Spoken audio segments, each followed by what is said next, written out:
জীবনটা কদিন ধরে যেদিকেই তাকাচ্ছি সেদিকেই অন্ধকার অন্ধকার দেখছি। তো যাই হোক, আলোর সন্ধানে বেরিয়ে পড়লাম। আর এদিকে দেখতেই পাচ্ছ, সেই হয় না, একটা কথা আছে না, হাতে হারিকেন ড্যাশ ড্যাশ ড্যাশ। তো এখানে হ্যারিকেনের বদলে আর কি টস আছে। তো যাই হোক, এদিকে এগিয়ে পড়লাম দুজন মিলে। তো যাওয়ার পরে দেখি মাথাটা কাজ করছে না, মাথাটা ভীষণ গরম হয়ে যাচ্ছে। তো ভাবলাম কি, চলো আগে মাথাটা ঠান্ডাই করে নেওয়া যাক, তারপরে ভেবে দেখছি যে কী নেওয়া যায়, কোথায় আলোর দিশা পাওয়া যায়। তো যাই, এখানে চলে আসলাম একটা আইসক্রিম খাওয়ার জন্য। আর আইসক্রিমের এখানে দাঁড়িয়ে আছি।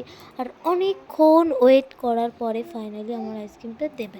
এবার আমি নিজেও ডিসাইড করতে পারছিলাম না তাই কিছুক্ষণ পরে যে কী নেবো না নেবো। তারপরে চকোবার নিয়ে নিলাম। ফাইনালি আমি হাতে হেয়ারকেন না, সরি সরি, আইসক্রিমটা নিয়ে চলে আসলাম এই দোকানে। তো যাই হোক, আমরা দুজনেই এসেছিলাম সোনার দোকানে। এবার কী নিচ্ছি না নিচ্ছি সেটাও তোমাদের সাথে শেয়ার করছি।